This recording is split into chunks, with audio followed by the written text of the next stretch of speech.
1 to 3, some of you may already know this. It's the report on the sales of cereals with NUTRISCORES A and B compared to the sales of cereals with NUTRISCORES D and E among French retailers.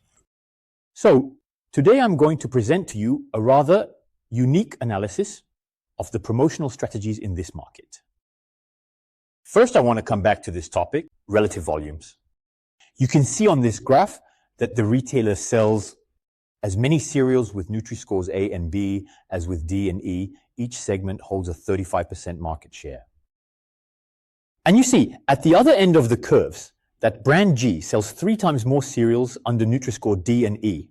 That A and B, which is not great for the health of its customers. So, let's now see if this dispersion is related to the promotional strategies implemented by the retailers for each segment. A, B versus D and E.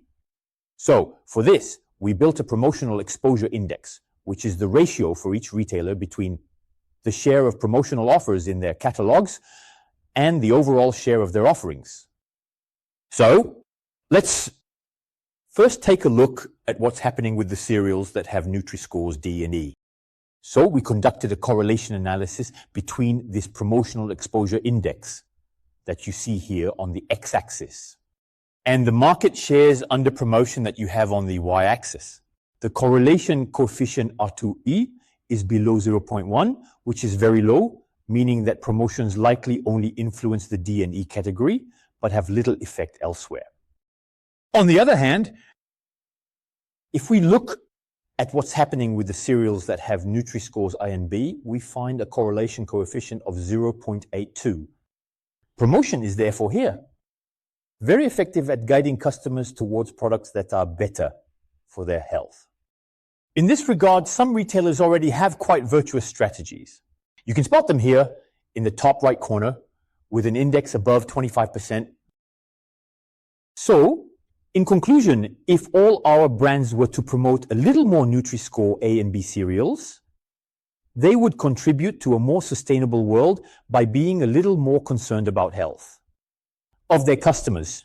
And I don't think that the overall profit margin of the category would be affected, since some retailers are already well on their way in this direction.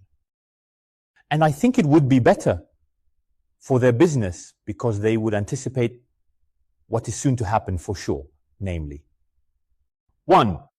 The increase in taxes on products that are too sugary, too fatty, or too salty. Many players are at work in this regard in France and elsewhere, as you know. Secondly, the regulation on the promotion of products that are too fatty, too sugary, or too salty. That's what happened a few months ago in the UK when buy one, get one free deals or 3 for 2 offers were completely banned on these products, and this was to help in the fight against obesity. And thirdly, the growing pressure from customers, NGOs, and consumer associations, so that our retailers can guide through their promotional strategy a diet that is more respectful of their customers' health. There you go. I hope you learned something that it will make you think or that it will motivate you. In any case, this analysis was the second part of our saga on the power of retailers, on the power of supply for a more sustainable world. In a few days, I'll talk to you about the influence of price, still regarding this category of cereals. And I will also talk to you about the match. National brand and store brand.